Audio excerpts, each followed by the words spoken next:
ಕರುನಾಡು ಕಾಪಾಡು ಕಲಬುರಗಿ ಶರಣ, ಕರುನಾಡು ಕಾಪಾಡು ಕಲಬುರಗಿ ಶರಣ. ಪರಶಿವನ ರೂಪ ಶ್ರೀ ಶರಣ ಬಸವಣ್ಣ, ಪರಶಿವನ ರೂಪ ಶ್ರೀ ಶರಣ ಬಸವಣ್ಣ. ಕರುನಾಡು ಕಾಪಾಡು ಕಲಬುರಗಿ ಶರಣ, ಕರುನಾಡು ಕಾಪಾಡು ಕಲಬುರಗಿ ಶರಣ.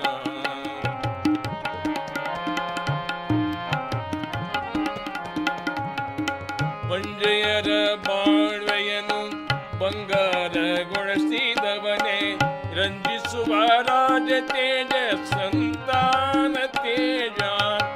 ಹಸಿದವರ ಹೊಟ್ಟೆಯಲ್ಲಿ ಪರಶಿವನ ಕಂಡವನೇ, ಹಸನ್ಮುಖಿ ಕರುಣಿಸಿ ಆನಂದ ಪಡೆದವನೇ. ಕರುನಾಡು ಕಾಪಾಡು ಕಲಬುರಗಿ ಶರಣ, ಕರುನಾಡು ಕಾಪಾಡು ಕಲಬುರಗಿ ಶರಣ, ಕಲಬುರಗಿ ಶರಣ, ಕಲಬುರಗಿ ಶರಣ. ಅರಳಗುಂಡಿಗೆ ಭಕ್ತರೆಲ್ಲರೂ ಶರಣರನ್ನ ಕೊಂಡಾಡುತ್ತಾ ಕಳಿಸಿಕೊಟ್ಟಿದ್ದಾರೆ. ಅರಳಗುಂಡಿಗೆಯನ್ನು ತೊರೆದ ಶರಣಬಸವೇಶ್ವರರು ದಾರಿಯಲ್ಲಿ ಬರುತ್ತಿರುವಾಗ ಭೀಮಾ ನದಿ ತುಂಬಿ ಭೋರ್ಗರಿತಾ ಇದೆ. ನದಿಯ ದಂಡೆಯಲ್ಲಿ ಬಂದು ನಿಂತಿರುವ ಶರಣರು ಅಂತಾರ, ಈ ದಡದಿಂದ ಆ ದಡಕ್ಕೆ ಹೇಗೆ ಹೋಗೋದು? ಅಂಬಿಗನಿಗೆ ಕೇಳಿದರೆ ನೀರಿನ ಹರಿವು ವೇಗವಾಗಿದೆ ವಲ್ಯ ಅಂತ ಹೇಳುತ್ತಾನ. ಶರಣರು ಭೀಮಾ ನದಿಗೆ ಬಂದು ಕೈ ಒಳಗ ನೀರನ್ನು ಹಿಡಿದು, ಹೇ ತಾಯಿ, ನನಗೆ ಮುಂದೆ ಹೋಗಲಿಕ್ಕೆ ದಾರಿಯನ್ನು ಮಾಡಿಕೊಡಬೇಕು ತಾಯಿ. ಈ ರೀತಿ ನೀನು ತುಂಬಿ ಭೋರ್ಗರೆದರೆ ಮುಂದೆ ಹೋಗಲಿಕ್ಕೆ ಹೆಂಗೆ? ದಯಮಾಡಿ ದಾರಿಯನ್ನು ಮಾಡಿಕೊಡಬೇಕು ಅಂತ ಶರಣರು ಗಂಗಾಮಾತೆಗೆ ಕೇಳಿದಾಗ, ಶರಣರ ನುಡಿಯನ್ನ ಕೇಳಿದ ತುಂಬಿ ಹರಿಯುವ ಭೀಮಾ ಮಾತೆ ನಡು ಮಧ್ಯದಲ್ಲಿ ಶರಣರಿಗೆ ಹೋಗಲಿಕ್ಕೆ ಮಾರ್ಗವನ್ನು ಮಾಡಿಕೊಟ್ಟಿದ್ದಾಳೆ. ಶರಣರು ಶಿವನಾಮ ಸ್ಮರಣೆಯನ್ನು ಮಾಡುತ್ತಾ ಈ ದಡದಿಂದ ಆ ದಡವನ್ನು ಬಂದು ಮುಟ್ಟಿದಾಗ ನಿಂತ ನೀರು ಮತ್ತೆ ಏಕವಾಗಿ ಭೋರ್ಗರಿತದೆ. ದಡದಲ್ಲಿ ನಿಂತು ನೋಡುವ ಭಕ್ತರೆಲ್ಲರೂ ಇವರು ಸಾಮಾನ್ಯರೆಲ್ಲ, ಮಹಾತ್ಮರಾದರೆ ಸಾಕ್ಷಾತ್ ಶಿವರ ಅವತಾರಿ ಆದರೆ ಎಂದು ಕೊಂಡಾಡುತ್ತಾರೆ. ಮುಂದೆ ಶರಣರು ಅಲ್ಲಿಂದ ಪಯಣವನ್ನು ಬೆಳೆಸುತ್ತಾ ದಾರಿಯಲ್ಲಿ ಹಲವಾರು ಗ್ರಾಮಗಳಲ್ಲಿ ಸವಳ್ಯಾಳ, ತದನಂತರ ಆ ಗ್ರಾಮವನ್ನು ದಾಟಿ ಬೆಳಗುಂಪಿಗೆ ಬರುವಾಗ ಅಲ್ಲೊಂದು ಘಟನೆ ನಡೀತದೆ. ಅದು ಶರಣರಿಗೆ ಕಾಣುತ್ತದೆ. ಬಾವಿಯ ದಂಡೆ ಮೇಲೆ ಒಬ್ಬ ಕಿವಿಸೂಲಿ ಉಳ್ಳುವ ವ್ಯಕ್ತಿ ಮಿಡಿಲಲ್ಲಿ ಕಲ್ಲುಗಳನ್ನು ಕಟ್ಟುಕೊಂಡ ಬಾವಿಗೆ ಬಿದ್ದು ಸಾಯಬೇಕು ಅಂತ ತಯಾರಾಗಿದ್ದಾನೆ.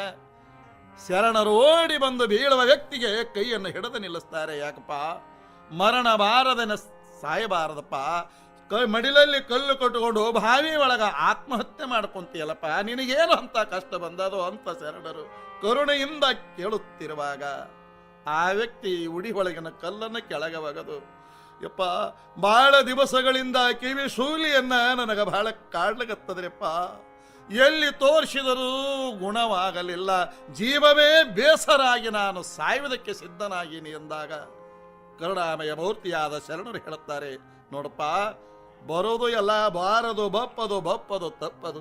ಮನುಷ್ಯನ ಬದುಕಿನೊಳಗೆ ಏನೆಲ್ಲ ನೋವು ಸಂಕಟಗಳ ಬರ್ತವೆಯಪ್ಪ, ಅದನ್ನ ನಾವು ಧೈರ್ಯವಾಗಿ ಮೆಟ್ಟಿ ನಿಂತು ಸಾಗಬೇಕಪ್ಪ.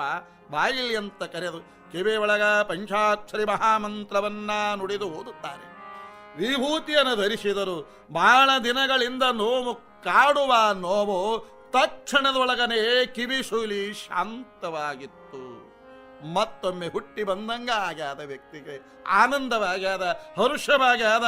ಯಪ್ಪ, ನನ್ನ ಕಿವಿಶೂಲಿಯನ್ನು ಕಳೆದ ಮಹಾತ್ಮ ಶರಣ ಬಸವೇಶ ನನ್ನ ಪಾಲಿಗೆ ಬರುವ ಆಸ್ತಿಯನ್ನೆಲ್ಲ ತಮ್ಮ ದಾಸೋಕ್ಕಾಗಿ ತಮಗಾಗಿ ಬರೆದು ಕೊಡ್ತೀನಿ ಅಂದ. ನಡೆಯಪ್ಪ ಅಂತ ಹೇಳಿ ಮುಂದ ಕೌಲಿಗೆ ಹಿರೇಮೆಡದೊಳಗ ಶರಣರು ಉಳ್ಕೊಂಡಾರೆ. ಉಳ್ಕೊಂಡ ಮೇಲೆ ಯಥಾ ರೀತಿಯಾಗಿ ದಾಸೋಹ ಪ್ರಾರಂಭವಾಗಿತ್ತು. ತದನಂತರ ಆ ವ್ಯಕ್ತಿ ತನ್ನ ಮನೆಗೆ ಹೋಗ್ಯಾನ. ಅಣ್ಣ ತಮ್ಮಂದಿರಿಗೆ ಕೇಳ್ತಾನೆ, ನನ್ನ ಕಿವಿ ಶಿವಲಿಯನ್ನು ಕಳೆದ ಮಹಾತ್ಮ ಶರಣ ಬಸವೇಶ್ವರರಿಗೆ ನನ್ನ ಪಾಲಿಗೆ ಬರುವ ಆಸ್ತಿಯನ್ನು ಕೊಡ್ತೀನಿ ಅಂತ ಮಾತು ಕೊಟ್ಟೇನೆ, ನನ್ನ ಪಾಲಿಗೆ ಏನು ಬರುತ್ತದ ಎಲ್ಲವನ್ನ ಕೊಟ್ಟು ಬಿಡ್ರಿ ಅಂತ ಹೇಳಿದ್ರು. ಅಣ್ಣ ತಮ್ಮಂದರು ಒಡ ಹುಟ್ಟಿದವರು ಹೇಳುತ್ತಾರೆ, ಎಲ್ಲದರೋ ನಿನ್ನ ಆಸ್ತಿ, ಕಿವಿಶೂಲಿಗಾಗಿ ಎಲ್ಲವನ್ನ ಹಾಳು ಮಾಡಿದೆಯಾ? ಈ ಮನೆಯೊಳಗೆ ನಿನಗೇನೂ ಬರುವುದಿಲ್ಲ, ನಡೆ ಅಂದ್ರು. ಇಲ್ಲಪ್ಪ, ಶರಣರಿಗೆ ಮಾತು ಕೊಟ್ಟಿನಿ. ಎಲ್ಲಿಯ ಶರಣ ನಡೆಯೋ ಅಂತ ಮನೆಯಿಂದ ಹೊರಗೆ ದೂಡಿ ಕಳಿಸ್ತಾರ. ಕಣ್ಣೀರಗರಿಯುತ್ತ ಶರಣರ ಬಳಿಗೆ ಬಂದು ಹೇಳುತ್ತಾರೆ, ಯಪ್ಪ, ನುಡಿದಂಗ ನಡೆಯಕ್ಕಾಗಲಿಲ್ಲೋ ಶರಣ, ನಿನಗ ನನ್ನ ಪಾಲಿಗೆ ಬರುವ ಆಸ್ತಿ ಕೊಡ್ತೀನಿ ಅಂತ ಮಾತು ಕೊಟ್ಟೀನಿ. ಆದ್ರೆ ನನ್ನ ಬಂಧು ಬಳಗದವರು ಯಾರೂ ನಿನಗ ಆಸ್ತಿ ಕೊಡಲಿಕ್ಕೆ ಒಲ್ಲೆ ಅಂತಾರೆ. ಶರಣರು ಹೇಳುತ್ತಾರೆ, ಮಾತು ಕೊಟ್ಟಿದೆಯಪ್ಪ, ಮುಗಿದು ಹೋಗಲಿ, ದಾಸೋಗದೊಳಗೆ ಸೇವೆಯನ್ನು ಮಾಡುವಂದ್ರು. ಮಾಡುವಂತ ಹೇಳಿ ಯಾರ ಇತ್ತ ಯಾವ ಆಸ್ತಿ ಬರುವುದಿಲ್ಲ, ಎಲ್ಲಿಯ ಶರಣ ನಡೆಯೋ ಅಂತ ಏನು ಅಂದದಾರೋ ಆ ಮನೆಯವರ ಎಲ್ಲರಿಗೆ, ಮಕ್ಕಳಿಗೂ ದೊಡ್ಡವರಿಗೆ ಎಲ್ಲಿ ಕುಂತಾರಲಿ ಕಿವಿ ಶೂಲಿಯಿಂದ ಬಳಲಕತ್ತಾರ, ಕಣ್ಣೀರು ಸುರಿಸಿ ಗೋಳಾಡಿ ಅಳ್ಳಾಕತ್ತಾರ. ಕ್ಷಣಾರ್ಧದೊಳಗ ಮನೆ ನರಕವಾಗಿ ಬಿಟ್ಟಿತ್ತು. ಓಣಿಯ ಜನ ಬಂದು ನೋಡುತ್ತಾರೆ, ಯಾಕ್ರಪ್ಪ ಏನಾಗ್ಯದೋ ಎಲ್ಲ ವಿಚಾರವನ್ನು ತಿಳ್ಕೊಂಡು ಹೇಳ್ತಾರೆ. ನೋಡ್ರಿಪ್ಪ, ಶರಣರಂದ್ರೆ ಸಾಮಾನ್ಯರಲ್ಲ, ಹೋಗ್ರಿ, ಕೊಟ್ಟ ಮಾತಿನಂಗ ನಡ್ಕೋಬೇಕಾಗುತ್ತದೆ. ಶರಣರ ಬಳಿಗೆ ಹೋಗಿ ಈ ನೋವನ್ನು ಕಳ್ಕೊಳ್ರಿ ಅಂತ ಹೇಳಿದಾಗ ಮುಂದೆ ಅವರೆಲ್ಲರೂ ಶರಣರ ಬಳಿಗೆ ಕರ್ಕೊಂಡು ಬಂದಾರ. ಶರಣರಿಗೆ ತಪ್ಪಾಗಿದೆ ಎಂದು ಅವರ ಪಾದಕ್ಕೆ ಎರಿಗಾರ. ಯಪ್ಪ, ನನ್ನ ತಮ್ಮನಿಗೆ ಬರುವ ಆಸ್ತಿನೆಲ್ಲ ತಮಗೆ ಬರೆದು ಕೊಡ್ತೀವ್ರಿ, ದಯಮಾಡಿ ನಮ್ಮ ಕಿವಿ ನೋವನ್ನ ಕಳೀರಿ ಅಂತ ಹೇಳಿದಾಗ ಸರ್ವರಿಗೂ ವಿಭೂತಿ ಧಾರಣೆ ಮಾಡಿದಾಗ ಆ ಕಿವಿಶೂಲಿಯನ್ನು ಹೋಗ್ಯಾದೆ. ಆದರೂ ಸಹಿತವಾಗಿ ಶರಣರಿಗೆ ಏನು ಹ್ಯಾಂಗಂದಾರ, ಅಂದಿನಿಂದ ಇಂದಿನವರೆಗೂ ಆ ಮನೆಯೊಳಗ ವಂಶದೊಳಗ ಒಬ್ಬರಿಗಾದರೂ ಆ ಕಿವಿಶೂಲಿ ಇದೆ. ಅಂತಹ ಯಾವ ಲೀಲಾಮಯ ಮೂರ್ತಿಗಳಾಗಿರುವ ಶರಣ ಬಸವೇಶ್ವರರು ಬೆಳಗುಂಪಿಯಿಂದ ಹೊರಟು ಅವರಾದಕ್ಕೆ ಬರುತ್ತಾರೆ. ಅವರಾದಕ್ಕೆ ಬಂದು ಅವರಾದದೊಳಗ ದಂಡರಾಯಗೌಡರ ಮನೆಯೊಳಗ ಅಲ್ಲೇ ಇದ್ದು ಅವರ ಸೇವೆಯನ್ನು ಸ್ವೀಕರಿಸಿ ಒಂದು ಲೀಲೆಯನ್ನು ನಡೀತದೆ. ಭೀಕರವಾಗಿರುವ ಮಳೆಗಾಲದೊಳಗ ಶರಣರ ದಾಸೋಹಕ್ಕೆ ಕಟ್ಟಿಗೆ ಇಲ್ಲ, ಅವರ ಆದಿಯಲ್ಲಿ ಸಿಗದೇ ಇರುವಾಗ ಶರಣರು ಮಧ್ಯಾಹ್ನ 2-3 ಗಂಟೆ ಆದರೂ ಸ್ನಾನವಿಲ್ಲ, ಪೂಜೆ ಇಲ್ಲ. ಗೌಡರು ಬಂದು ಕೇಳುತ್ತಾರೆ, ಯಪ್ಪ ಶರಣ ಬಸವೇಶ್ವರರೇ, ಮಧ್ಯಾಹ್ನ 3 ಆಗ್ಯದ, ಸ್ನಾನ ಇಲ್ಲ, ಪೂಜೆ ಇಲ್ಲ, ಯಾಕ್ರಿಪ್ಪ ಅಂದ್ರು. ಇಲ್ಲ ಗೌಡ್ರ, ಬಹಳ ದಿನಗಳಿಂದ ಕಾಯ್ದುಕೊಂಡು ಬಂದಿರುವ ಜಂಗಮ ಆರಾಧನೆ ಈ ದಾಸೋಹ ಇವತ್ತು ನಿಂತು ಹೋಗ್ತದ್ರಪ್ಪ, ಭಯ ಆಗಲಾಗತ್ತದ ನಮಗ. ಯಾಕ್ರಿಪ್ಪ ಏನಾಗ್ಯದ? ಗೌಡ್ರ, ದಾಸೋಹ ನಡಿಬೇಕಾದ್ರೆ ಕಟ್ಟಿಗೆ ಬೇಕು. ಕಟ್ಟಿಗೆ ಮಳೆಯಾಗಿ ಎಲ್ಲಿಯೋ ಕಟ್ಟಿಗೆ ಇಲ್ಲ, ಕೊಳ್ಳು ಸಿಗಲ್ಲವು. ಮತ್ತಿನ್ನ ಒಲಿಗೆ ಕಟ್ಟಿಗೆನೇ ಇಲ್ಲ ಅಂದ್ರೆ ಅಡಿಗೆ ಮಾಡೋದು ಹೆಂಗ, ದಾಸೋಹ ನಡೆಸೋದು ಹೆಂಗ ಅಂದ್ರು. ದೊಡ್ಡ ಗುಣವುಳ್ಳುವ ಗೌಡರು, ದಂಡರಾಯ ಗೌಡರು, ಯಪ್ಪ, ತಮ್ಮಂತ ಮಹಾತ್ಮನ ದಾಸೋಹ ನಿಲ್ಲಬಾರದು, ತಮ್ಮಂಥವರಿಂದಲೇ ಮಳೆ ಬೆಳೆ ನಾವೆಲ್ಲ ಕಾಣ್ಲಿಗತ್ತೀವಿ. ಆಳುಗಳನ್ನು ಕರೆದು ಸುಂದರವಾಗಿ ಕಟ್ಟಿರುವ ಮನೆಯ ಒಂದು ಅಂಕಣವನ್ನ ಕೆಡವಿಸಿ ಕಟ್ಟಿಗೆಯ ತುಂಡನ್ನು ಹಾಕಿ ತಂದು ಶರಣರ ದಾಸೋಹಕ್ಕೆ ಅರ್ಪಣೆ ಮಾಡುತ್ತಾರೆ. ಶರಣರು ಹೃದಯ ತುಂಬಿ ಆಶೀರ್ವಾದ ಮಾಡುತ್ತಾರೆ. ಯಪ್ಪ ಗೌಡ್ರ, ನಿಮ್ಮ ದೊಡ್ಡ ಗುಣ ಇವತ್ತ ನಮ್ಮ ದಾಸೋಹ ನಿರಂತರವಾಗಿ ಸಾಗುತ್ತು ಅಂತ ಹೇಳಿ ಅಲ್ಲಿ ಗೌಡರಿಗೆ ಆಶೀರ್ವಾದವನ್ನು ಮಾಡುತ್ತಾ ಮುಂದೆ ಅಲ್ಲಿಂದ ಅವರಾದಿ, ತದನಂತರ ಕೌಲಿಗೆಯಿಂದ ಬಸವಪಟ್ಟಣ, ತದನಂತರ ಹಾಗರಗುಂಡಿಗೆ, ಹೀಗೆ ಎಲ್ಲ ಗ್ರಾಮಗಳಲ್ಲಿ ಶಿವಪುರಾಣವನ್ನು ಹೇಳಿಸಿ ಧರ್ಮ ಜಾಗೃತಿಯನ್ನು ಮಾಡುತ್ತಾ ಸರ್ವರಿಗೂ ದಾಸೋಹದ ಮಹತ್ವವನ್ನು ತಿಳಿಸುತ್ತಾ ಶರಣ ಬಸವೇಶ್ವರರು ನೇರವಾಗಿ ಪರ್ವತವಾದಕ್ಕೆ ಬರುತ್ತಾರೆ. ಪರ್ವತವಾದಕ್ಕೆ ಬಂದಿರುವಾಗ ಭಕ್ತರೆಲ್ಲರೂ ಕೂಡಿ ಶರಣರನ್ನು ಸ್ವಾಗತ ಮಾಡಿದ್ರು. ಊರೊಳಗ ಒಯ್ದು ಹಿರೇಮಠದೊಳಗ ಶರಣರು ಉಳ್ಕೊಂಡಿರುವಾಗ ಎಲ್ಲ ಭಕ್ತರು ಬಂದು ಕುಂತಾರೆ. ಗೌಡರು ಕೇಳ್ತಾರೆ, ಯಾಕ್ರಿಪ್ಪ ಎಲ್ಲರೂ ಕ್ಷೇಮವಾಗಿದ್ದೀರಿ, ಎಲ್ಲರೂ ಆರಾಮದಿರಿಲ್ಲ ಅಂತ ಶರಣರು ಕೇಳುವಾಗ ಎಲ್ಲರೂ ಮೌನವಾಗಿ ಕುಂತಾರೆ. ಯಾಕ್ರಿಪ್ಪ ಮೌನವಾಗಿದಿರಿಲ್ಲ? ಹಿರಿಯ ಮನುಷ್ಯ ಒಬ್ಬ ಎದ್ದು ನಿಂತು ಕೈ ಮುಗಿದು ಹೇಳುತ್ತಾನೆ, ಯಪ್ಪ ಶರಣ ಬಸವೇಶ, ಏನಂತ ಹೇಳೋಣ ಯಪ್ಪ, ಭೀಕರವಾಗಿರುವ ಬರಗಾಲ ಪರ್ವತಕ್ಕ ಬಂದು ಕುಂತಾದ ಯಪ್ಪ, ಉಣ್ಣಾಕ ಅನ್ನಿಲ್ಲ, ಕುಡಿಯಾಕ ನೀರಿಲ್ಲ, ಬಹಳ ಕಷ್ಟ ಆಗ್ಯದೆಯೋ ಶರಣ, ಜೀವನ ಬಹಳ ಕಷ್ಟ ಆಗ್ಯದ. ಎಷ್ಟೋ ಜನ ಬರಗಾಲಕ್ಕ ಅಂಜಿ ಅನ್ನಕ್ಕ ಗತಿ ಇಲ್ಲದನೆ ಇಡೀ ತಮ್ಮ ಕುಟುಂಬವನ್ನೇ ಕಟ್ಟಿಕೊಂಡು ಊರು ಬಿಟ್ಟು ಹೋಗ್ಯಾರ್ರಿ ಯಪ್ಪ ಶರಣರ.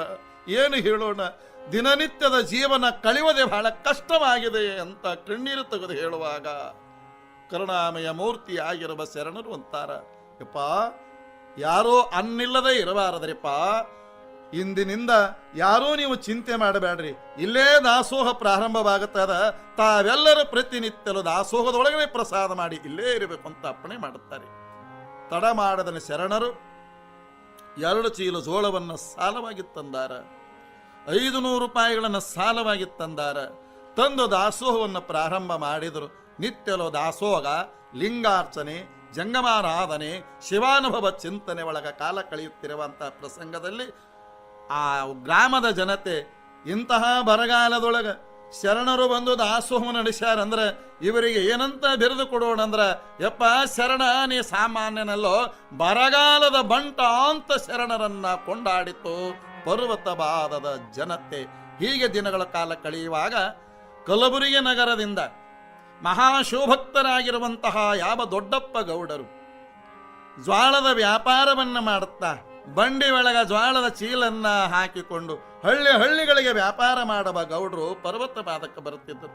ವ್ಯಾಪಾರ ಮಾಡವರು ದಿನನಿತ್ಯಲು ಶರಣರ ಈ ಕಾಯಕ, ಇವರ ಕಾರ್ಯವನ್ನ, ಇವರು ಮಾಡುವಂತಹ ಲಿಂಗಾರ್ಚನೆ, ದಾಸೋಹ, ಇದನ್ನೆಲ್ಲವನ್ನ ಕಂಡು ಗೌಡರಿಗೆ ಬಹಳ ಆನಂದವಾಗಿತ್ತು. ಒಮ್ಮೆ ವಿಚಾರ ಮಾಡಿದ್ರಂತ ಗೌಡರು, ಯಾಕೆ ಈ ಮಹಾತ್ಮನನ್ನು ನಮ್ಮ ಕಲಬುರಗಿ ನಗರಕ್ಕೆ ನಾವು ಕರ್ಕೊಂಡು ಹೋಗಬಾರದು, ಆಗಲೇ ನಾಳೆಗೆ ಕೇಳೇ ಬಿಡೋಣ ಅಂತ ಮರು ದಿವಸ ದೊಡ್ಡಪ್ಪ ಗೌಡರು ಯಥಾ ರೀತಿಯಾಗಿ ಬಂದಾರೆ. ಇನ್ನೂ ಬಂಡಿ ಒಳಗಿನ ಚೀಲ ಬಂಡ್ಯಾಗ ಅದಾವ, ಎತ್ತನ್ನ ಅಲ್ಲೇ ಕಟ್ಟ್ಯಾರ. ಶರಣರ ಬಳಿಗೆ ಬಂದು ನಮಸ್ಕಾರವನ್ನು ಮಾಡಿ ಕೇಳ್ತಾರೆ. ಗೌಡ್ರು ಕೇಳ, ಯಪ್ಪ ನಾನು ದೊಡ್ಡಪ್ಪ ಗೌಡ ಅಂತ ಕಲಬುರಗಿ ನಗರ ನಮ್ಮದು, ನನ್ನೊಂದು ಮಹಾ ಬಯಕೆ ಆಸೆ ಅದರಿಪ್ಪ. ಏನದರಿ ಗೌಡ್ರ ಅಂದ್ರು. ಏನಿಲ್ಲಪ್ಪ, ತಮ್ಮನ್ನ ಕಲಬುರಗಿ ನಗರಕ್ಕೆ ಕರ್ಕೊಂಡು ಹೋಗಬೇಕು ಅಂತ ನನ್ನ ಆಸೆ ಅದರಿಪ್ಪ. ಇಲ್ಲ ಎನ್ನಲಾರದನೆ, ವಲ್ಯ ಎನ್ನಲಾರದನೆ, ದಯಮಾಡಿಸ್ಬೇಕ್ರಿ ಅಂತ ಕೇಳಿದ್ರು. ಶರಣ ಬಸವೇಶ್ವರರು ಹೇಳ್ತಾರೆ, ಗೌಡ್ರ ನಿಮ್ಮ ಭಾವ ಭಕ್ತಿ ಏನೋ ಚೊಲೋನೇ ಅದ, ಆದ್ರೆ ಪರ್ವತವಾದನೋ ಬಿಟ್ಟು ಬರುವಂಗಿಲ್ಲ. ಯಾಕ್ರಿಪ್ಪ, ಇಲ್ಲಿ 2 ಚೀಲ ಜ್ವಾಳ 500 ರೂಪಾಯಿಯನ್ನು ನಾವು ಸಾಲ ಮಾಡೀವಪ್ಪ, ಅದನ್ನು ಮುಟ್ಟುವವರೆಗೆ ಈ ಊರು ಬಿಡುವಂತೆ ಇಲ್ಲ ಅಂದರು. ದೊಡ್ಡಪ್ಪ ಗೌಡರು ದೊಡ್ಡ ಗುಣದವರು, ದೊಡ್ಡ ವ್ಯಕ್ತಿ, ದೊಡ್ಡ ವಿಚಾರವಂತರು. ಯಪ್ಪ ನೀವು ಮಾಡಿದ ಸಾಲ ನಾ ಮುಟ್ಟಿಸ್ತೀನಿ ಅಂದರು. ತಡ ಮಾಡದನೆ ಬಂಡೆಯಲ್ಲಿರುವ ಜ್ವಾಳದ ಚೀಲವನ್ನ ಅದನ್ನು ಒಯ್ದು ಮುಟ್ಟಿಸ್ಯಾರೆ, 500 ರೂಪಾಯಿಯನ್ನು ಮುಟ್ಟಿಸ್ಯಾರೆ. ಯಪ್ಪ ನಿಮ್ಮ ಸಾಲ ಬಗೆಹರದದ, ಈಗ ನಮ್ಮ ಕಲಬುರಗಿ ನಗರಕ್ಕೆ ಬರಬೇಕ್ರಿ ಅಂದರು. ಶರಣರು ಮುಗುಳು ನಗೆಯಿಂದ ನಗುತ್ತಾ, ಗೌಡ್ರ ನಿಮ್ಮ ಭಕ್ತಿ ಬಹಳ ದೊಡ್ಡದದೆ, ಆಯ್ತು ಇನ್ನು 2 ದಿವಸಕ್ಕೆ ನಾವು ಕಲಬುರಗಿಗೆ ಬರ್ತೀವಿ, ನೀವು ನಡೀರಿ ಅಂದರು. ದೊಡ್ಡಪ್ಪ ಗೌಡರಿಗೆ ಎಲ್ಲಿಲ್ಲದ ಹರುಷ, ಆನಂದ. ಕಲಬುರಗಿ ನಗರಕ್ಕೆ ಬಂದು ಓಣಿಗೆ ಹೇಳುತ್ತಾರೆ, ನಾಡಿದ್ದ ಶರಣರು ಬರುತ್ತಾರ, ಅರಳುಗುಂಡಿಗೆ ಶರಣರು ಬರಲಿಗತ್ತಾರಪ್ಪ, ಎಲ್ಲರೂ ಸ್ವಾಗತಕ್ಕಾಗಿ ಬರಬೇಕು, ಓಣಿಗಳೆಲ್ಲ ಶೃಂಗಾರಮಯಗೊಳ್ಳಬೇಕು, ಸ್ವಚ್ಛವಾಗಿ ಇರಬೇಕ್ರಪ್ಪ ಅಂತ ಎಲ್ಲರಿಗೆ ಹೇಳಿದರು. ಮನೆಗೆ ಹೋಗಿ ತಮ್ಮ ಧರ್ಮಪತ್ನಿಯಾಗಿರುವ ನೀಲಮ್ಮ ತಾಯಿಗೆ ಹೇಳುತ್ತಾರೆ, ಶರಣರು ನಮ್ಮನಿಗೆ ಬರುತ್ತಾರ, ನಮ್ಮೂರಿಗೆ ಬರುತ್ತಾರ ಅಂದ್ರೆ ನೀಲಮ್ಮ ಗೌಡತಿಗೆ ಬಲು ಹರುಷ, ಆನಂದವಾಯಿತು ಆ ತಾಯಿಗೆ. ಮುಂದೆ ಶರಣರು ಮಾತು ಕೊಟ್ಟಂಗ 2 ದಿವಸದ ನಂತರ ಪರ್ತವಾದದ ಜನತೆಗೆ ಹೇಳ್ತಾರೆ, ಇರೋ ತನಕ ದಾಸೋಹವನ್ನು ಮಾಡ್ರಿಪ್ಪ, ಆರಾಧನೆಯನ್ನು ಮಾಡ್ರಿ, ಇಲ್ಲ ಎನ್ನಲಾದ ದಾನ ಧರ್ಮಾದಿಗಳನ್ನು ಮಾಡಿ ಶಿವನ ಒಳಿತು ಮಾಡಲಿ ಅಂತ ಹೇಳಿ ಪರ್ವತವಾದದ ಭಕ್ತರಿಂದ ಬೀಳುಕೊಟ್ಟು ಶರಣರು ನೇರವಾಗಿ ಕಲಬುರಗಿಗೆ ಬರುತ್ತಾರೆ. ಕಲಬುರಗಿಗೆ ಬರುವಷ್ಟರೊಳಗಾಗಿ ಕಲಬುರಗಿಯ ನಗರದ ಮಹಾಭಕ್ತರೆಲ್ಲರೂ, ವಾದ್ಯ ಮೇಳದವರು, ಭಜನೆಯವರು, ಭಜಂತ್ರಿ ಮೇಳದವರು ಎಲ್ಲರೂ ಶರಣರ ಸ್ವಾಗತಕ್ಕಾಗಿ ಕಾದು ನಿಂತಿತ್ತು. ಪುಷ್ಪಮಾಲೆಯನ್ನು ಹಿಡಿ ಶರಣರು ಬರುತ್ತಿದ್ದಂತರೆ ಅವರ ಪಾದಕ್ಕ ನೀರನ್ನು ಎರೆದು ಹೂವಿನ ಮಾಲೆಯನ್ನು ಹಾಕಿ ಜೈಕಾರವನ್ನು ಮಾಡಿ ಶರಣರ ಮೆರವಣಿಗೆ ಕಲಬುರಗಿ ನಗರದ ತುಂಬ ನಡೆದಾದೆ. ಎಲ್ಲಿ ನೋಡಿದರಲ್ಲಿ ತಳಿರು ತೋರಣಗಳು, ಕಲಬುರಗಿ ನಗರವೇ ಶೃಂಗಾರಮಯವಾಗಿ ಕಂಡಿತ್ತು. ಮುಂದೆ ಮೆರವಣಿಗೆಯ ನಂತರ ಶರಣಬಸವೇಶ್ವರರು ದೊಡ್ಡಪ್ಪ ಗೌಡರ ಮನೆಗೆ ಬರ್ತಾರೆ. ಅವರ ಮನೆಯಲ್ಲೇ ಉಳ್ಕೊಂಡಾರೆ. ತದನಂತರ ಮತ್ತೆ ದಾಸೋಹ ಪ್ರಾರಂಭ. ಶರಣರ ಸ್ನಾನ, ಇಷ್ಟಲಿಂಗ ಪೂಜಾ, ಜಂಗಮ ಪ್ರಸಾದ, ಪಾದೋದಕ, ತದನಂತರ ಮಹಾಪ್ರಸಾದ, ಇದು ದೊಡ್ಡಪ್ಪ ಗೌಡರ ಮನೆಯಲ್ಲಿನೇ ನಡೀತಾರೆ. ಹೀಗೆ ಕೆಲವು ದಿನಗಳ ಕಾಲ ಕಳೆಯಲಾಗಿ ಅಲ್ಲೊಬ್ಬ ರಾಜಶೇಖರ ಅಂತ ಕಣ್ಣಿಲ್ಲದ ಕುರುಡ ಶರಣರ ಬಳಿಗೆ ಬಂದು ನಮಸ್ಕಾರವನ್ನು ಮಾಡಿ ಕೂತುಕೊಂಡ. ಹೇಳ್ದ, ಯಾರಪ್ಪ ತಮ್ಮನಿ ಯಾರು ಅಂದ್ರೆ, ಯಪ್ಪ ನಾನು ರಾಜಶೇಖರ ಅಂತ, ನನಗೆ 2 ಕಣ್ಣಿಲ್ಲ, ಕುರುಡದೀನಿ, ನಂದೊಂದು ಆಸೆ ಅದರಿ ಅಂದ. ಏನದ ನಿನ್ನ ಆಸೆ? ಯಪ್ಪ ದೇವರೆಲ್ಲ ಸಂಪತ್ತು ಕೊಟ್ಟಾನ, ಏನೆಲ್ಲಾನು ಕೊಟ್ಟಾನ, ಆದ್ರೆ 2 ಕಣ್ಣಿಲ್ಲ, ಆದ್ರೂ ನನಗೊಂದು ಆಸೆ ಅದ. ಏನೋ ನಿನ್ನ ಆಸೆ? ಮದುವೆ ಆಗಬೇಕಂತ ಆಸೆ ಅದರಿ ಶರಣರ. ಆಗು ಅಂದ್ರು. ಯಪ್ಪ ಕಣ್ಣಿಲ್ಲ, ಯಾರು ಹೆಣ್ಣು ಕೊಡೋಲ್ಲಾಗ್ಯಾರ, ಮತ್ತೆ ಹ್ಯಾಂಗ ಅಂದ್ರು. ಇಲ್ಲೇ ಇದ್ದೂರಾಗ ನಮ್ಮ ಅಕ್ಕನು ಕೊಟ್ಟಿವ್ರಿ, ನಮ್ಮ ಅಕ್ಕಗೊಂದು ಮಗಳದ ರೀ, ನಿನ್ನ ಮಗಳು ಕೊಡು ಅಂತ ಕೇಳಿದ್ರೆ ನಮ್ಮ ಅಕ್ಕ ಕೊಡಾಕು ಅಲ್ಯ ಅಂದಳ್ರಿ ಶರಣರ ಅಂದ. ಆಯ್ತು ಸರಿ, ನಿಮ್ಮ ಅಕ್ಕನ್ನ ಕರೆಸು ಅಂದ್ರು.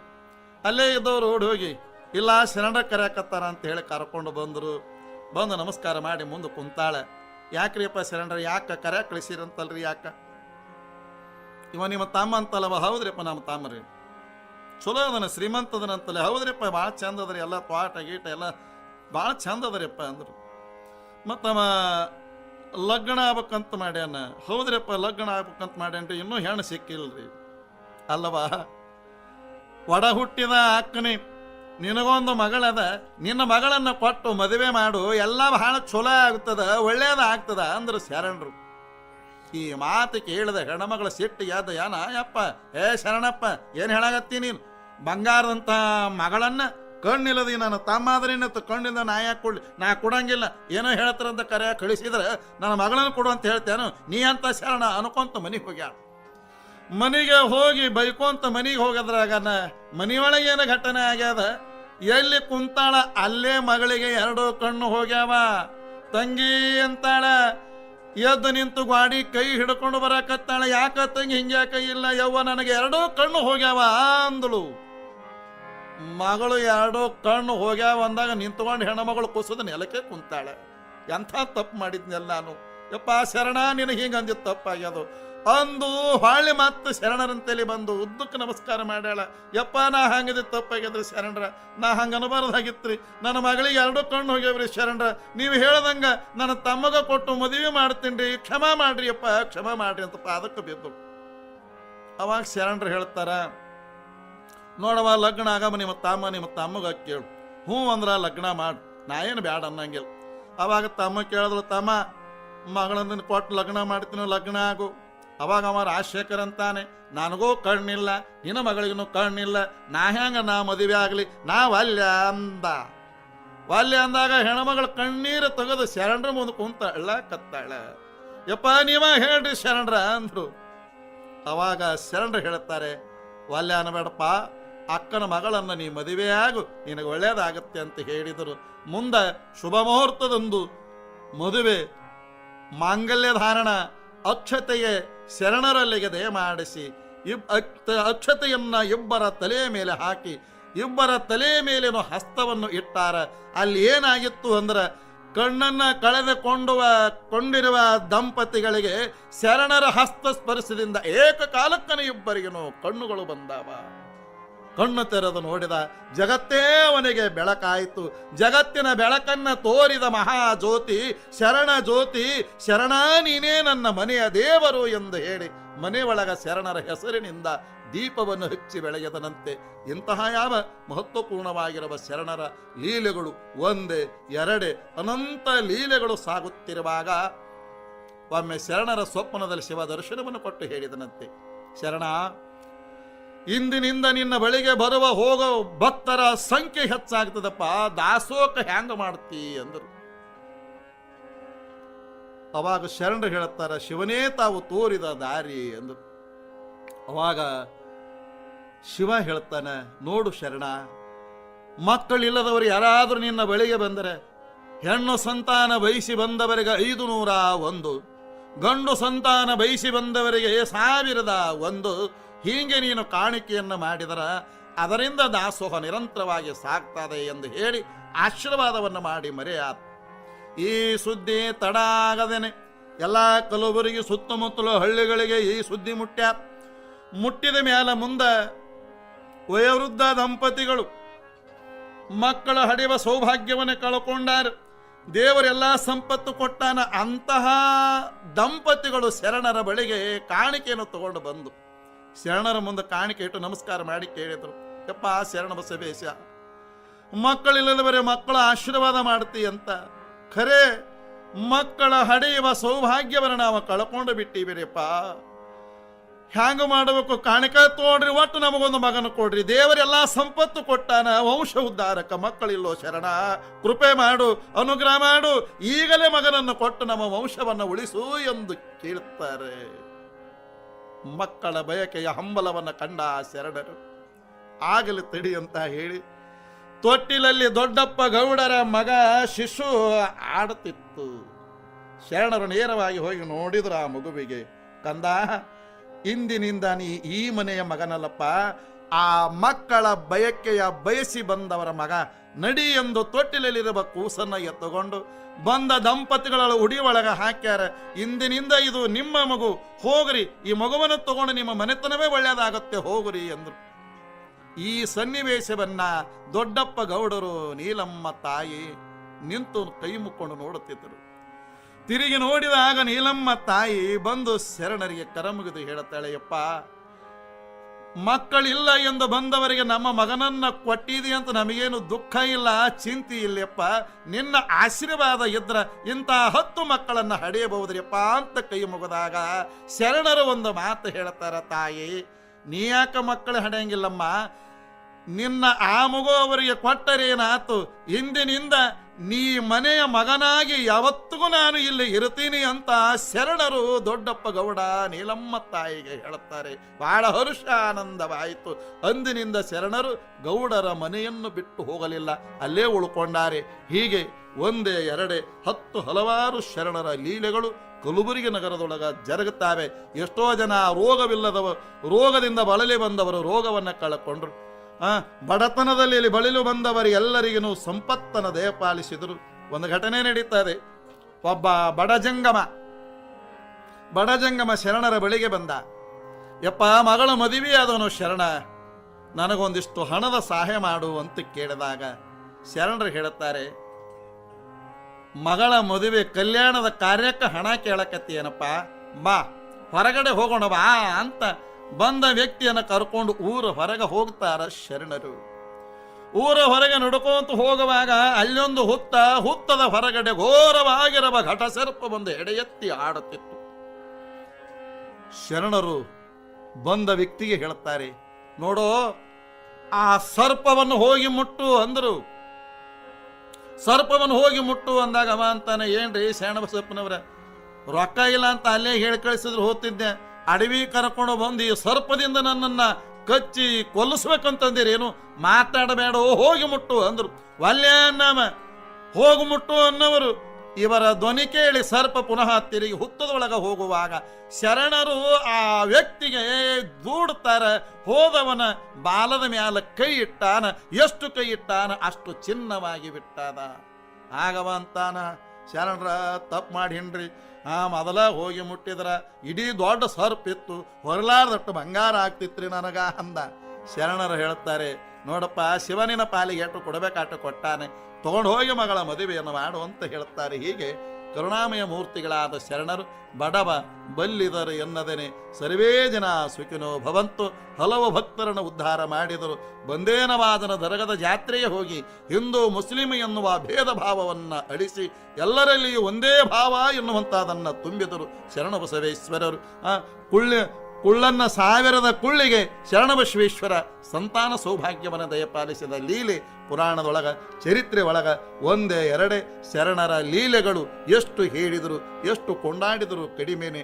ಹೀಗೆ ಶರಣರು ಅನಂತ ಭಕ್ತರನ್ನು ಉದ್ಧಾರ ಮಾಡುತ್ತಾ ಕಲಬುರಗಿ ನಗರದೊಳಗೆ ಇರುತ್ತಿರುವಾಗ ಅದೇ ಯಾವ ಬ್ರಹ್ಮಪುರದಲ್ಲಿ ದೇಶಮುಖರ ಮನೆತನ ಒಂದು ಇದೆ. ಆ ದೇಶಮುಖರ ಮನೆತನದ ಒಬ್ಬ ಹೆಣ್ಣಮಗಳಿಗೆ ತನ್ನ ರೋಗ ಇತ್ತು. ಯಾರೋ ಒಬ್ಬರು ಹೇಳಿದ್ರಂತೆ, ಯವ್ವ, ರೋಗದ ಅಂತ ಅಲ್ಲಿ ಇಲ್ಲಿ ಯಾಕೆ ನೀನು ತಿರುಗಾಡ್ತಿ ತಾಯಿ, ಮಹಾಮಹಿಮ ಶರಣಬಸವನ ಬಳಿಗೆ ಹೋಗು, ಏನಾದರೂ ಪರಿಹಾರ ಕೊಡ್ತಾರ ತಾಯಿ, ಹೋಗಂತ ಹೇಳುತ್ತಾರೆ. ಅಂದೊಂದು ದಿನ ತಾಯಿ ಸ್ನಾನ ಪೂಜಾದ ತೀರಿಸಿಕೊಂಡು ಶರಣರ ದಾಸೋಹ ಮಹಾಮನೆಗೆ ಬಂದಾಳ. ಬಂದು ಶರಣರಿಗೆ ನಮಸ್ಕಾರವನ್ನ ಮಾಡಿ ಕೂತ್ಕೊಂಡು ಕೇಳ್ತಾಳೆ, ಯಪ್ಪ, ನನ್ನದೊಂದು ಸಂಕಷ್ಟದ ತಂದೆ. ಯವ್ವ, ಏನದ ತಾಯಿ, ಬಹಳ ದಿನಗಳಿಂದ ಈ ನನಗ ತನ್ನ ರೋಗ ಒಂದು ಬಹಳ ಕಾಡ್ಲಕತ್ತದ ಯಪ್ಪ, ಶರಣ ಕೃಪೆ ಮಾಡು, ಆಶೀರ್ವಾದ ಮಾಡು, ಏನಾದರೂ ಮಾಡಿ ರೋಗವನ್ನು ಕಳೆಯೋ ಮಹಾತ್ಮ ಅಂತ ಕಣ್ಣೀರು ತೆಗೆದ ಪಾದಕ್ಕೆ ಎರಗಿದಾಗ ಕರುಣಾಮಯ ಮೂರ್ತಿಯಾದ ಶರಣರು, ಯವ್ವ ತಾಯಿ, ಈ ಭಸ್ಮವನ್ನ ದಿನನಿತ್ಯಲು ನೀನು ಲೇಪನವನ್ನ ಮಾಡಿಕೊ, ನೀರಲ್ಲಿ ಕುಡಿ, ಶಿವನ ಕೃಪೆಯಿಂದ ನಿನಗೆ ಬಂದ ಆ ರೋಗವನ್ನು ಹೋಗುತ್ತದೆ ಅಂತ ವಿಭೂತಿಯನ್ನು ಆಶೀರ್ವಾದ ಮಾಡಿ ಉಡಿ ಒಳಗೆ ಇಡುತ್ತಾರೆ. ಆಗಲೇ ತಂದೆ ಅಂತ ಭಸ್ಮನ ತಗೊಂಡು ಮನೆಗೆ ಹೋಗುತ್ತಾಳೆ. ಶರಣರ ಸ್ಮರಣೆಯನ್ನು ಮಾಡುತ್ತಾ, ಶರಣರ ಧ್ಯಾನವನ್ನು ಮಾಡುತ್ತಾ ಭಸ್ಮವನ್ನ ಧರಿಸಿಕೊಳ್ಳುತ್ತಾಳೆ ತಾಯಿ. ಪ್ರತಿನಿತ್ಯಲೂ ಭಸ್ಮವನ್ನು ಧರಿಸುವುದರಿಂದ ಕೇವಲ 10-15 ದಿನಗಳ ಒಳಗಾಗಿ ಆ ವಿಭೂತಿಯಿಂದ ತನ್ನ ರೋಗವೆಲ್ಲವೂ ಗುಣವಾಗುತ್ತದ. ದೇಶಮುಖರಿಗೆ ಬಹಳ ಹರುಷವಾಯಿತು, ಆನಂದವಾಗ್ಯದ.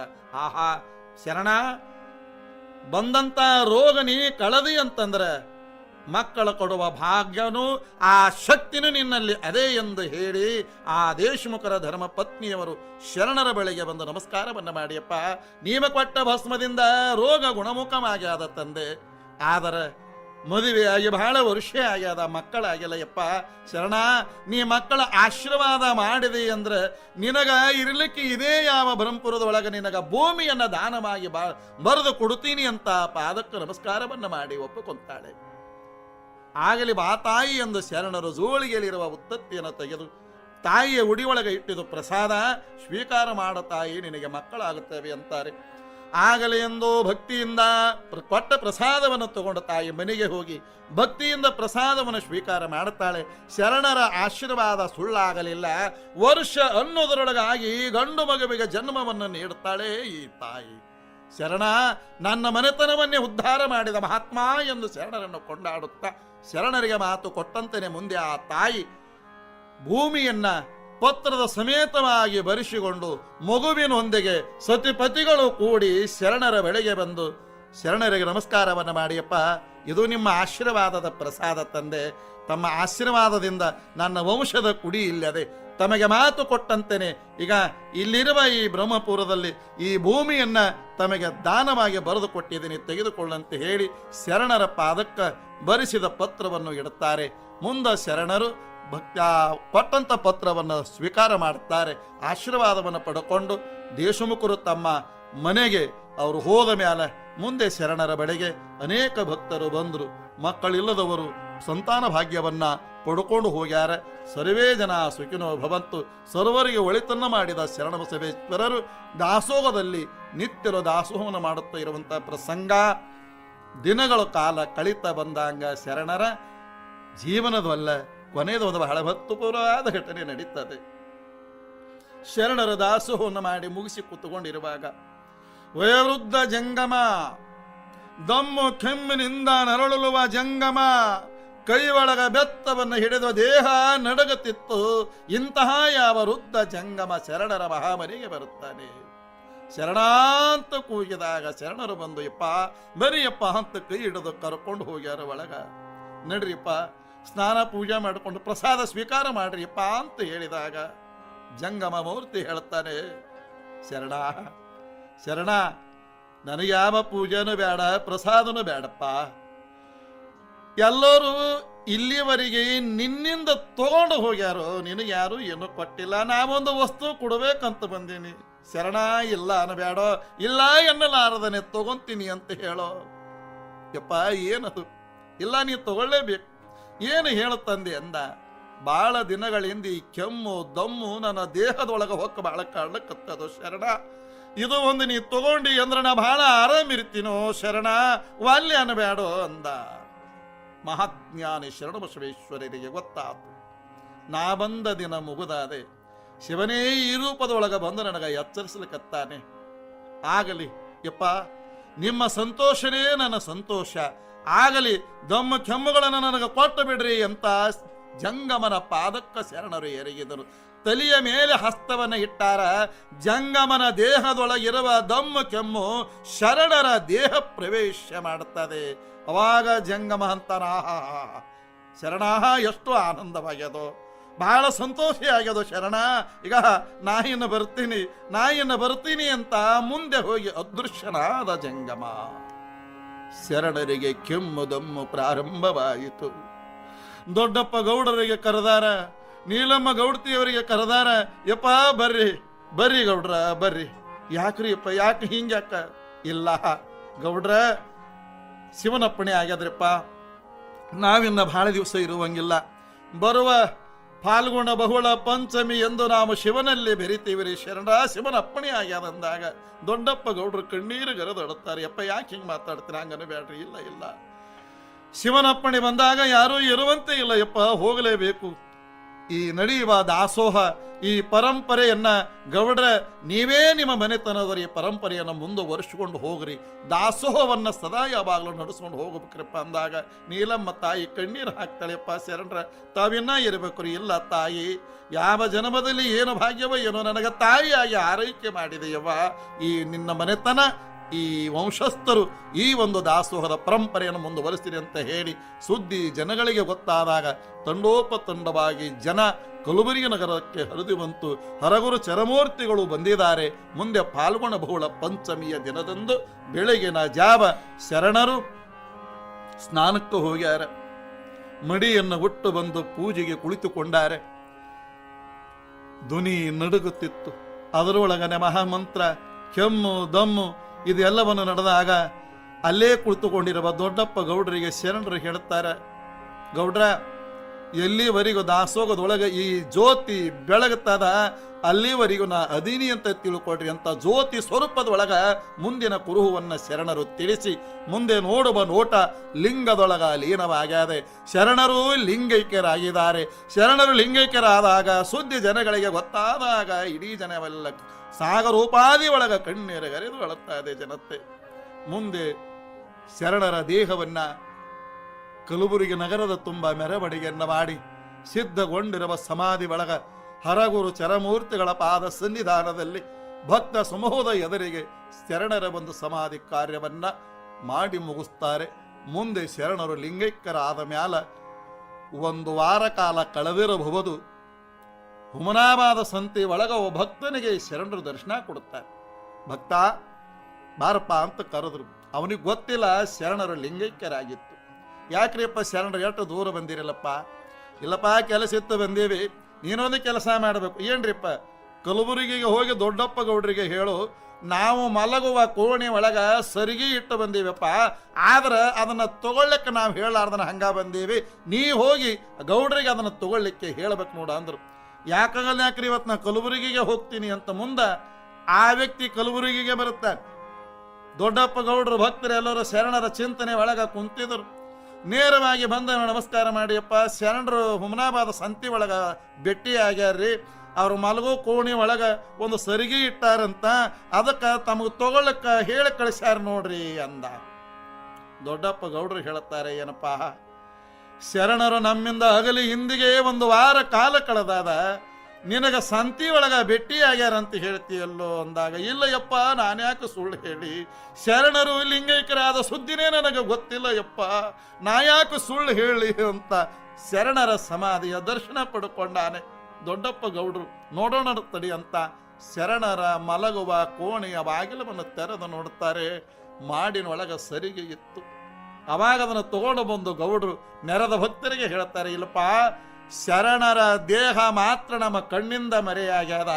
ಶರಣರು ಹೇಳಿದಂಗ ಜ್ಯೋತಿಯ ಕುರುವಿನ ಒಳಗ ಅಂದಿಗೂ ಇಂದಿಗೂ ಎಂದಿಗೂ ನಮ್ಮ ಶರಣರು ನಮಗ ಅದಾರ ಎನ್ನುವಂತ ಮಾತನ್ನ ಈ ಯಾವ ಭಕ್ತರಿಗೆ ದೊಡ್ಡಪ್ಪ ಗೌಡ್ರು ಈ ವಿಚಾರವನ್ನ ಅರಿಕೆ ಮಾಡಿಕೊಂಡಾದರೆ. ಇಂತಹ ಯಾವ ಶರಣ ಬಸವೇಶ್ವರರು ಅನಂತ ಲೀಲಾಮೂರ್ತಿಗಳಾಗಿ ಕಲಬುರಗಿ ನಗರ ಕೈಲಾಸವನ್ನಾಗಿ ಮಾಡಿದ ಆ ಮಹಾತ್ಮರ ದರ್ಶನ, ಗುಡಿಗೋಪುರ, ಆ ಲಕ್ಷಗಟ್ಟಲೆ ಜನ ಇವತ್ತು ಶರಣರ ಗದ್ದುಗೆಯ ದರ್ಶನವನ್ನು ಪಡೆದು ಪುನೀತರಾಗಿ ಅವರು ಇದ್ದಾಗಷ್ಟೇ ಅಲ್ಲ, ಈಗಲೂ ಸಹಿತವಾಗಿ ಶರಣರ ಗದ್ದುಗೆಯ ರೂಪದೊಳಗ ಅನೇಕ ಲೀಲೆಗಳು ಪವಾಡಗಳು ಅದು ಜರುಗ್ತಾ ಇವೆ ಅಂತ ಹೇಳುತ್ತಾ ಇಲ್ಲಿವರೆಗೆ ಶರಣರ ಕಥಾಭಾಗವನ್ನು ಕೀರ್ತನೆಯನ್ನು ಕೇಳಿದ ತಮ್ಮೆಲ್ಲರಿಗೂ ಶರಣರ ಕೃಪೆ ಎಂದು ಹೇಳುತ್ತಾ ಈ ಕಥೆಗೆ ಮಹಾ ಮಂಗಲವನ್ನು ಪಾಡೋಣ.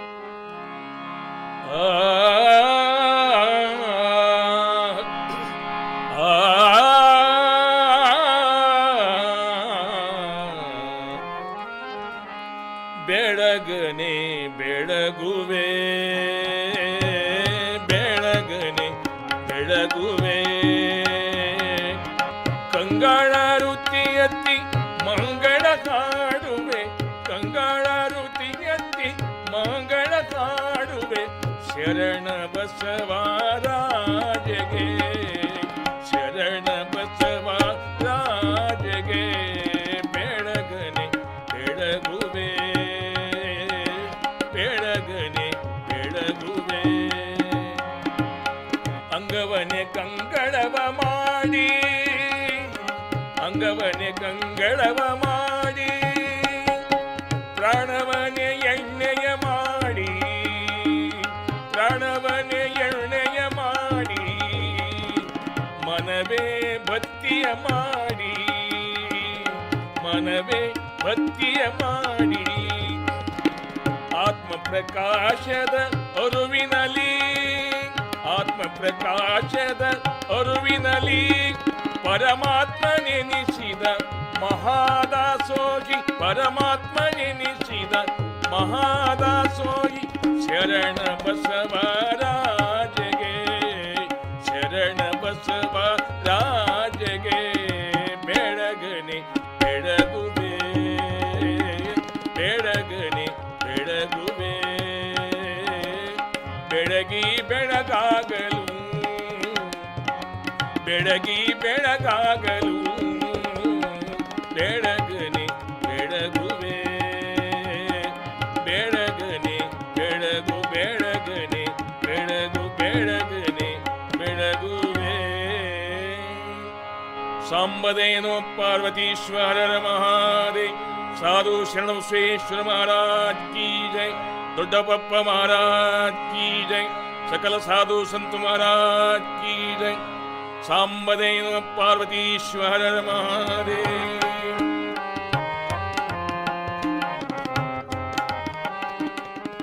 ಶರಣಬಸವೇಶ್ವರ ಕೀರ್ತನ ತಯಾರಕರು ಶರಣಜ್ಯೋತಿ ಕರ್ಬಸಪ್ಪ ಹುಗ್ಗಿ, ಶರಣಬಸವೇಶ್ವರ ದೇವಸ್ಥಾನ ಕಲಬುರಗಿ. ಸಂಪರ್ಕಿಸಲು ದೂರವಾಣಿ ಸಂಖ್ಯೆ 9353505422. ಗಾಯನ ಡಾಕ್ಟರ್ ಸಿದ್ದರಾಮ್ ಪೊಲೀಸ್ ಪಾಟೀಲ್ ಕುಕ್ನೂರ್. ತಬಲಾ ವಾದಕರು ಶ್ರೀ ಜಗದೀಶ್ ಹೂಗಾರ್ ದೇಸಾಯಿ ಕಲ್ಲೂರ್. ಧ್ವನಿ ಮುದ್ರಣ ಸುರ್ ಸಂಗೀತ್ ರೆಕಾರ್ಡಿಂಗ್ ಸ್ಟುಡಿಯೋ ಗಾಜಿಪುರ್ ಕಲಬುರಗಿ. ಸಂಪರ್ಕಿಸಲು ದೂರವಾಣಿ ಸಂಖ್ಯೆ 9886239491.